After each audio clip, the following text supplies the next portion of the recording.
പിതാവിൻ്റെയും പുത്രൻ്റെയും പരിശുദ്ധാത്മാവിൻ്റെയും നാമത്തിൽ ആമേൻ. നമ്മൾ ശനിയാഴ്ച ഞായറാഴ്ചയുടെ അടുത്ത് ഒരു ഒരുക്ക ദിവസമായിട്ട് വരുന്ന കാരണം നമുക്കൊരു ആധ്യാത്മിക പരിവേഷമുള്ള പ്രത്യേക ദിവസമാണ്. എൻ്റെ അപ്പനൊക്കെ ശനിയാഴ്ച ഒരിക്കലും മുടക്കിയിട്ടുണ്ട്. അതിന് അപ്പം മരിക്കാൻ നേരത്തും ബോധം പോയി 23 ദിവസം കിടന്നിട്ട് അമ്മ അമ്മ എന്ന് വിളിച്ചാണ് അപ്പം മരിക്കുന്നത്. അത് രാവിലെ 10 മണിക്ക് വിളിക്കാൻ തുടങ്ങിയത് ഓർമ്മയില്ലാതെ 3 മണി വരെ വിളിക്കുമായിരുന്നു.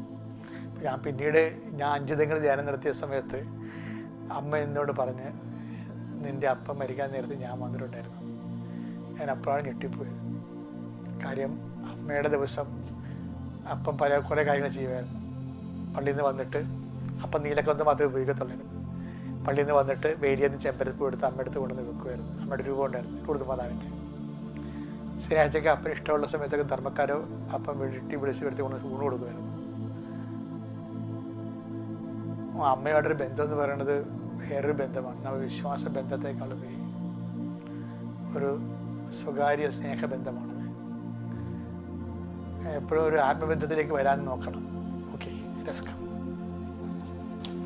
അമ്മേ പരിശുദ്ധ അമ്മേ, ദൈവമാതാവേ, അന്ന് അങ്ങ് കൃപാസനത്തിൽ പ്രത്യക്ഷപ്പെട്ട് വരാൻ പോകുന്ന മഹാദുരന്തത്തിൽ നിന്ന് രക്ഷപ്പെടാനും എല്ലാവർക്കും വേണ്ടി പ്രാർത്ഥിക്കുവാനും ആവശ്യപ്പെട്ടിട്ട് 20 വർഷം തികയുന്ന ഈ വേളയിൽ കൃപാസനത്തിലൂടെ ഞങ്ങൾക്കും ഈ ദേശത്തിനും അങ്ങ് മാസം തേടി തന്ന എല്ലാ അനുഗ്രഹങ്ങൾക്കും കൃപകൾക്കും ഞങ്ങളിപ്പോൾ ഹൃദയം നിറഞ്ഞ നന്ദി പറയുന്നു. അമ്മേ പരിശുദ്ധ അമ്മേ, ജപമാല മാതാവേ, സകല കൃപാസനം പ്രാർത്ഥനകളോടും ചേർത്ത് ഞങ്ങളിപ്പോൾ പ്രാർത്ഥിക്കുന്ന ഈ കുടുംബത്തിന്റെ പ്രത്യേക നിയോഗം ഓർത്ത് പ്രാർത്ഥിക്കണം. സ്വന്തം നിയോഗം സമർപ്പിക്കുക. ഇന്നത്തെ നിയോഗം: യാത്ര, ജോലി, കടപ്പാട്, ഉത്തരവാദിത്തം, സന്ദർശനം, കൊടുക്കവാങ്ങലുകൾ, ഏതെങ്കിലും മീറ്റിങ്ങിൽ സംസാരിക്കാനുണ്ടെങ്കിൽ അത്,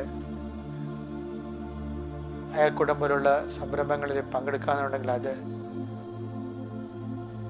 അവിടെ പറയാനുള്ള കാര്യങ്ങൾ, ചെയ്യാനുള്ള കണക്കുകൾ, എവിടെ എന്ത് ഉത്തരവാദിത്വത്തോടെ നിന്നെ സമൂഹം ഏൽപ്പിക്കുന്ന ഉത്തരവാദിത്വം ദൈവമഹത്വത്തിനായി ചെയ്യാൻ വേണ്ടി, സന്തോഷത്തോടെ ചെയ്യാൻ വേണ്ടി, അതെല്ലാം ദൈവത്തിൻ്റെ നാമത്തിൽ ചെയ്യണം.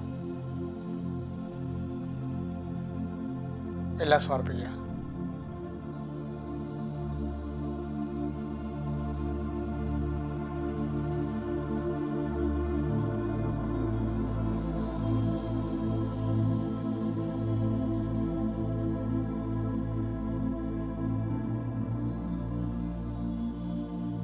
അമ്മയുടെ പ്രത്യക്ഷീകരണത്തിന്റെ ഈ ദ്വാദശക വേളയിൽ ഞങ്ങൾക്ക് സാധിച്ചു തരുവാൻ വിശ്വാസ പ്രമാണം.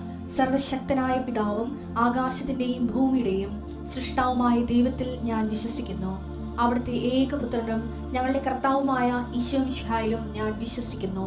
ഈ പുത്രൻ പരിശുദ്ധാത്മാവിനാൽ ഗർഭസ്ഥനായി കന്യകാമറിയത്തിൽ നിന്ന് പിറന്ന് പൊന്തിയോസ് പീലാത്തോസിന്റെ കാലത്ത് പീഡകൾ സഹിച്ച് കുരിശിൽ തറയ്ക്കപ്പെട്ട് മരിച്ച് അടക്കപ്പെട്ട് പാതാളങ്ങളിൽ ഇറങ്ങി മരിച്ചവരുടെ ഇടയിൽ നിന്ന് 3-ാം നാൾ ഉയർത്ത് സ്വർഗത്തിലേക്ക് എഴുന്നള്ളി സർവശക്തിയുള്ള പിതാവായ ദൈവത്തിന്റെ വലതുഭാഗത്തിരിക്കുന്നു.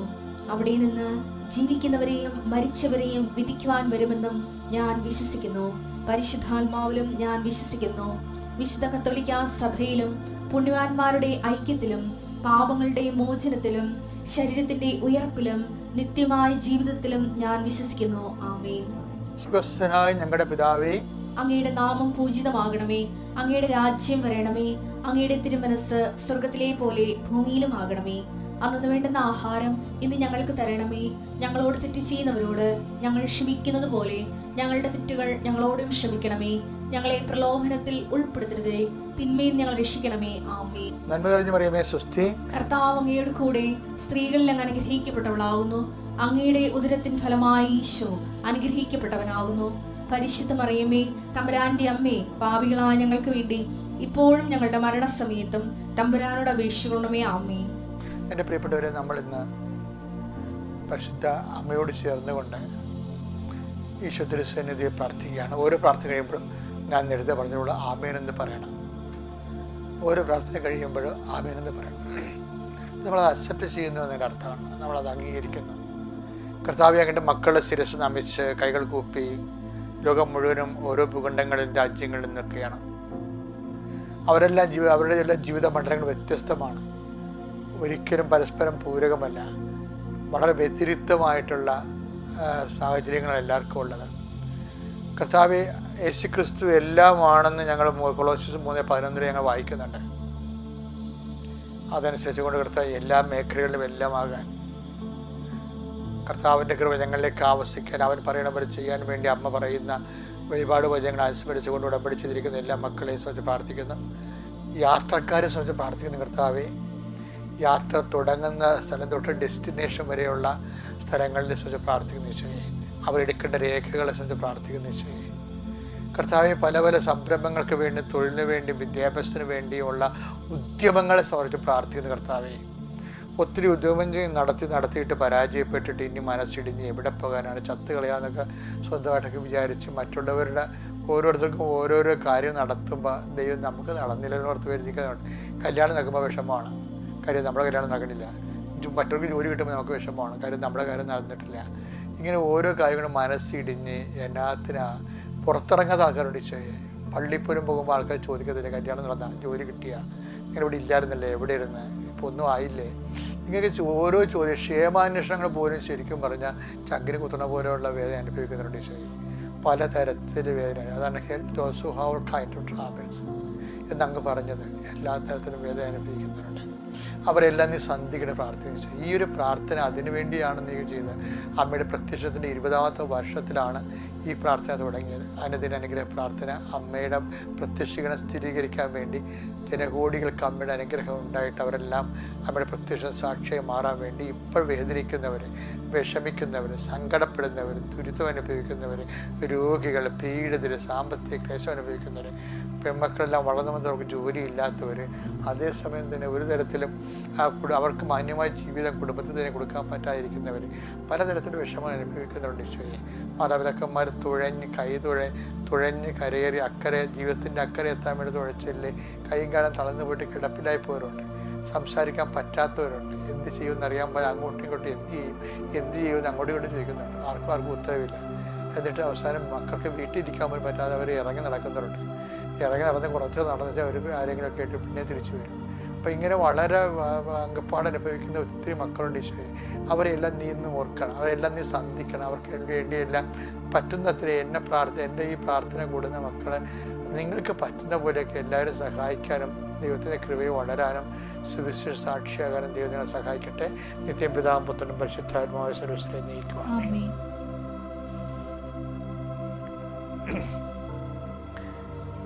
ജോഷുവയുടെ ലേഖനമാണ് നമ്മളിന്ന് വായിക്കുന്നത്. ജോഷുവയ്ക്ക് എഴുതിയ ജോഷുവയുടെ പുസ്തകം 3-ാം അധ്യായം 4-ാമത്തെ തിരുവചനം വായിച്ചോളൂ. ഈ വഴിയിലൂടെ ഇതിനു മുൻപ് നിങ്ങൾ പോയിട്ടില്ലാത്തതിനാൽ, ഈ വഴിയിലൂടെ ഇതിനു മുമ്പ് നിങ്ങൾ, ദൈവം മോശയോട് ജോഷുവയോട് പറഞ്ഞിട്ട് ജോഷുവ ജനങ്ങളോട് പറയണം എന്താണ്, ഈ വഴിയിലൂടെ ഇതിനു മുമ്പ് നിങ്ങൾ പോയിട്ടില്ലാത്തതിനാൽ പോകേണ്ട വഴി അവർ കാണിച്ചു തരും. അപ്പോഴേ നമുക്ക് അപരിചിതമായ ഒരു സ്ഥലത്തേക്ക് ഒരു ജോലി, അപരിചിതമായൊരു കാര്യം, ഒരു ഉത്തരവാദിത്തം, നമ്മൾ നേരത്തെ ചെയ്യാത്തൊരു കാര്യമാകാം, പുതുതായിട്ട് ചെയ്യാൻ പോവുകയാണ്. അവിടെ എന്ത് പറ്റുമെന്നാണ് പറയണത്? അവിടെ ദൈവത്തിൻ്റെ അനുഗ്രഹം ഉണ്ടാകുന്ന പറയണത്. നിനക്ക് വലിയ ഇപ്പോൾ ചെറിയ പറയുന്നത്, അച്ഛാ ഞാൻ കരിക്ക് കച്ചവടം ചെയ്യാൻ പോകുകയാണ്, എനിക്കങ്ങനെ ചെയ്ത് പരിചയമൊന്നും ഇല്ലെന്ന് പറയാം. അത് അത്രയുള്ള സംഭവം. സിമ്പിളല്ലേ? റോഡിൽ ഇരുന്ന് കരിക്ക് കിറ്റം ചെയ്യണ പരിപാടിയാണ്. നേരത്തെ ചെയ്ത് ഇത് കരിക്ക് എവിടുന്ന വരുന്നത് പോലും അറിയാൻ പാടില്ല. നാട്ടിൽ നിന്ന് പിരിച്ചിടാമെന്ന് വിചാരിക്കണം. ചിലപ്പോൾ അത് നടക്കത്തില്ല. കാര്യം ഒരു കരിക്ക് പിരിച്ചിടാൻ കയറണതിൻ്റെ അതിന് കൊടുക്കേണ്ട കൂലി ആ കരിക്കിൻ്റെ 10 കരിക്ക് വിട്ട് നമുക്ക് ആ ലാഭം കിട്ടത്തില്ല. അപ്പോൾ ഈ സംഭവം നമ്മൾ ചെയ്തിട്ടില്ല നേരത്തെ. അപ്പോൾ ചില പറയുന്നത് അവിടെ നാട്ടിൽ വരെ കരിക്കാണെന്ന് പറയും. എന്തും ആയിക്കോട്ടെ, നീ ഒരു ജോലി ചെയ്യുമ്പോൾ കർത്താവിനെ ഏൽപ്പിക്കും. അതുകൊണ്ട് കർത്താവിനോട് പറയണം, കർത്താവ് ഈ പണി ഞാൻ നേരത്തെ ചെയ്തിട്ടില്ല, അതെന്ത് ചെയ്യണം? അതുകൊണ്ട് പ്രൊവിഷനുണ്ട്, സ്കീമുണ്ട്. ഞാനിപ്പോൾ സ്കീം എന്നല്ല പറയണത്. ഈ വഴി ഇതിക്ക് മുമ്പ് പോയിട്ടില്ല, പക്ഷേ അതെന്ത് ചെയ്യാൻ, പോകേണ്ട വഴി ഞാൻ നിന്നെ ഉപദേശിക്കും, കർത്താവ് നിന്നെ സഹായിക്കുമെന്നാണ്. അപ്പോൾ പുതിയ വ്യക്തികളാകാം, ആ വ്യക്തികളുമായിട്ട് നിങ്ങൾ ആദ്യം സംസാരിക്കാൻ പോയി, പക്ഷേ അപ്പോൾ കർത്താവ് ഉണ്ടാകും. അതുകൊണ്ട് ഈ സമർപ്പണ പ്രാർത്ഥന വേണം. നീ ഒരു നാട്ടിലൊരു പെണ്ണ് കാണാൻ പോലും വിചാരിച്ചു, ആ രാജ്യത്ത് പോലും ഞാൻ ആ സമയത്ത് നീ പോയിട്ടില്ല നേരത്തെ. അപ്പം ഇങ്ങനെ എല്ലാ സംരംഭങ്ങളും പുതുതായിട്ട് ചെയ്യുന്ന എല്ലാ കാര്യങ്ങളും, ഒരു ആശുപത്രി പോവുകയാണ്, ഈ ആശുപത്രിയിലാണ് വരുന്നത്, വേറെ ആശുപത്രിയിലാണ് പോകുന്നത്, ഇപ്പം ഇങ്ങനെ വന്നപ്പോൾ ആ ഡോക്ടർ പറഞ്ഞപ്പോൾ ഇങ്ങനെ വന്നത്, ഇവിടെ എന്താണെന്ന് നമുക്കറിയാൻ പാടില്ല. അപ്പം ഇങ്ങനെ അപരിചിതമായ സാഹചര്യങ്ങൾ. അപ്പം ഈ വഴി ഇതിക്ക് മുമ്പ് ഞാൻ പോയിട്ടില്ല, പോകേണ്ട വഴി ഞാൻ നിൻ്റെ കൂടെയുണ്ട്. ആ ടെക്സ്റ്റ് വാചനം ഒന്നിന് വായിച്ചേ. ഈ വഴിയിലൂടെ ഇതിനു മുമ്പ് നിങ്ങൾ പോയിട്ടില്ലാത്തതിനാൽ പോകേണ്ട വഴി അവർ കാണിച്ചു തരും. അപ്പൊ വഴി നമ്മുടെ കൂടെ ഉണ്ടാവുന്നതാണ്. അതാണ് സംഭവം. ഇതിന്റെ എന്ന് വെച്ച് കഴിഞ്ഞാൽ അപരിചിതമായ സാഹചര്യത്തിലൂടെ പോയാലും ദൈവത്തിന്റെ സാന്നിധ്യം ഉണ്ടാവും. അപരിചിതമായ സാഹചര്യത്തിലൂടെ നീ പോയാലും നീ ഒറ്റക്കല്ല. അതാണ് ഇതിൻ്റെ അകത്ത് വരുന്നതാണ് ജോഷുവ 1:9. എന്താണ്? I will come with you wherever you go. അത് ഇതോടെ കണക്റ്റഡ് ആണ്.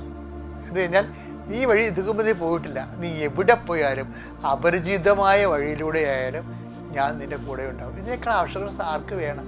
വിശ്വാസം. നമുക്ക് ഇതുപോലുള്ള ദൈവത്തിൻ്റെ വാഗ്ദാനങ്ങളാണ് നമ്മുടെ ആസ്തി എന്ന് പറയുന്നത്. ഇതിൻ്റെ കൂടെ വായിക്കാവുന്നൊരു വചനമാണ് ശരിക്കും പറഞ്ഞാൽ 32:8 സങ്കീർത്തനം. എന്താണ്? നീ നടക്കേണ്ട വഴി നിൻ്റെ മുഖത്ത് നോക്കി എന്നെ ഉപദേശിക്കും. പേഴ്സണൽ ബന്ധമല്ല, മുഖത്ത് നോക്കണ ആരാണ്? നമ്മൾ അടുത്തടുത്ത് സംസാരിക്കുമ്പോൾ ഏറ്റവും സതീർത്ഥനും സുഹൃത്തുമായിട്ടുള്ള ആൾക്കാരാണ് നമ്മുടെ ബന്ധുക്കൾ, സ്വന്തപ്പെട്ടവരാണ്. മുഖത്ത് നോക്കി നമ്മളോട് സംസാരിക്കുന്നത്. അപ്പോൾ ദൈവം അങ്ങനെ നമ്മളെ സംരക്ഷിക്കാൻ ദൈവം അങ്ങനെ ഒരു റലത്തിലേക്ക് വരുമെന്നാണ് നിൻ്റെ മുഖത്ത് നോക്കി. അപ്പോൾ ഇതെല്ലാം ഇൻ്റർകണക്റ്റഡ് വചനങ്ങളാണ്. അപ്പോൾ അതുകൊണ്ട് എൻ്റെ സഹോദരനെ ശ്രദ്ധിക്കേണ്ട കാര്യം അതായത് സത്യമായൊരു കാര്യമാണ്. അതുകൊണ്ട് അപരിചിതമാണെന്ന് വിചാരിച്ചുകൊണ്ട്, ചെയ്തിട്ടില്ല എന്ന് വിചാരിച്ചുകൊണ്ട്, ആ വഴി പോയിട്ടില്ല എന്ന് വിചാരിച്ചുകൊണ്ട് വിഷമിക്കുകയൊന്നും ചെയ്യരുത്. കർത്താവ് നിൻ്റെ കൂടെ ഉണ്ടാകും, ഇന്നത്തെ ദിവസം പ്രത്യേകിച്ച്. Praise the Lord.